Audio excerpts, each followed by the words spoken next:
Ferrari is finally releasing its first ever SUV. Except it's not really an SUV. Take a look at this shot and the size comparison with the other cars in the street. More on that later. Ferrari has even revealed what it sounds like.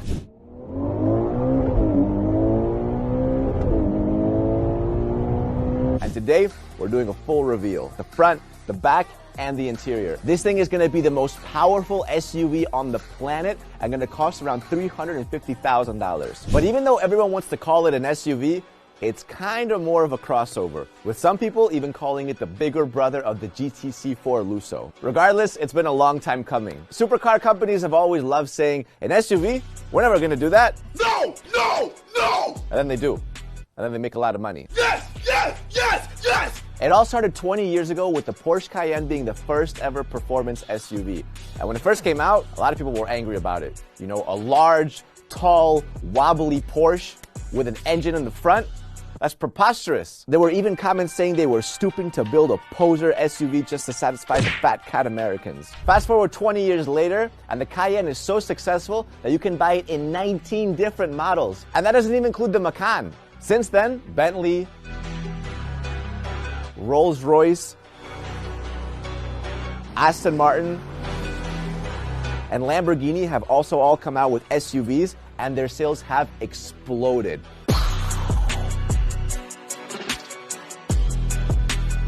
The Urus was the fastest selling SUV ever, and more than half of all of Lamborghini's total sales are the Urus. Ferrari's just looking on the sidelines, seeing Lamborghini raking it up. I mean, come on, what are they gonna do? I want some pie, Kay. I want some pie. When former Ferrari president and CEO was asked in 2016 about making an SUV, he replied, "You're gonna have to shoot me first." Fast forward 6 years, and here we are. We got the Ferrari Puro Sangue. And the absolute irony of calling their first ever SUV the Puro Sangue, because Puro Sangue means pure blood in Italian. So imagine calling your first ever SUV, something that's not naturally Ferrari, a pure-blooded car. But there might be a reason for that. And while a lot of people at Ferrari might hate the idea of building an SUV, to be honest, the initial creator, Enzo Ferrari, would probably be down with it. And that's because Ferrari's main passion isn't building cars, it's racing. And it's the man in red, the Ferrari driver, who gives them their 6th World Drivers' title in the last 8 years. See, the whole reason why Ferrari even began selling cars in the first place was to finance their racing. In fact, back in the 1960s, Enzo Ferrari sold his company to Fiat just to have money for his F1 and sports prototype teams.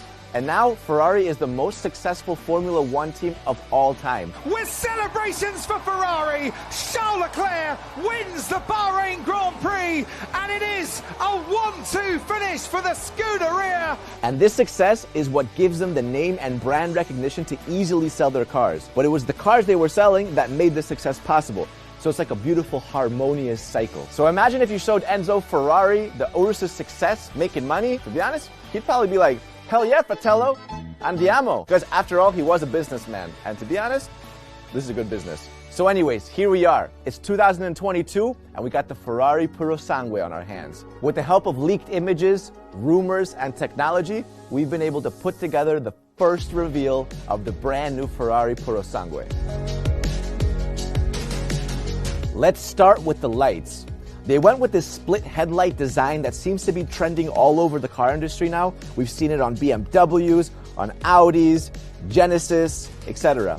It's meant to give the cars eyes, but the real lights are hidden into the bodywork. You see how it just kind of follows that line in the front? In fact, the daytime running light looks similar to the ones that you see on the SP3. The light shapes in general look somewhat similar to the Roma as well, and then the mouth air intake does look similar to what you have on the SP2. It's the same kind of shape, and it has the Ferrari badge in the middle. As you can see, the car is also super low, but you're gonna be able to adjust the height when driving. The front bonnet is also massive, and that's because under the hood, you're gonna get a V12. In the future, you might be able to get a V8 hybrid or even a V6 hybrid, but for now, from what we understand, it's a V12, especially after Ferrari teased that sound.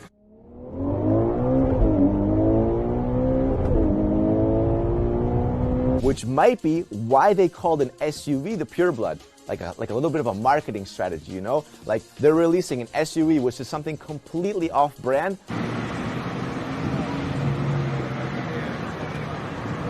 but it's a pureblood because they're throwing a pure-blooded Ferrari V12 under the hood. Just saying, it makes sense, right? The V12 is likely going to be the one that we saw in the 812 Superfast, which has almost 800 horsepower, 789 to be exact, and this would make it the world's most powerful stock SUV, even more than the Aston Martin DBX 707 and the Lamborghini Urus Performante.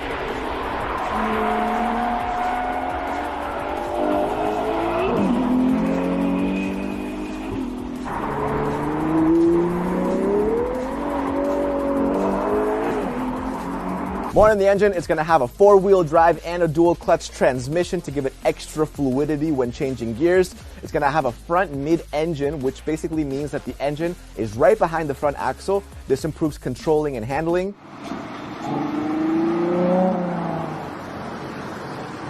All right, back to the outside of the car, you have these black wheel arches on the side that you see on a ton of different crossovers. It gives the illusion of it being more off-roady, and that's what they're going for, I guess. The 4-wheel drive system from the Purosangue will likely be that of the GTC4 Lusso because that's the car that the Purosangue is going to be replacing. All right, before we head over to the interior, let's go to the back of the car.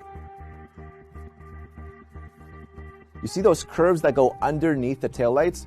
Also, speaking of taillights, they're no longer round. They have this kind of thin line look, similar to what the Roma had as well. You also have quad exhaust pipes. To be honest, the back, in my opinion, looks incredible. What we still don't know is how tall this car is going to actually be. Because on images, you know, it still looks a little bit like an SUV, but this thing might only be this tall. And last but not least, it's time to show you guys the interior. Here it is. Behold. First of all, we can expect an infotainment screen because this is in fact a Ferrari for comfort and not a hypercar. We can expect the center console and screen being pretty similar to that of the GTC4 Lusso. Over on the steering wheel, we can expect a similar look to the SF90. Now, the SF90 does have a silent electric start, so this option could potentially only come with the future hybrid V8 version. But for now, we do expect the gauge cluster screen to be pretty similar to that of the SF90. Over on the other side of the cabin, we can see an infotainment touchscreen for the passenger, like on the Ferrari Roma or the F8 Tributo. We have a pretty good feeling that the inside of this car is going to be freaking incredible. So that's Ferrari's first ever SUV. What do you guys think? Who's next? Is McLaren going to make an SUV? Let me know. Like the video, subscribe to the channel, and I'll see you guys next time.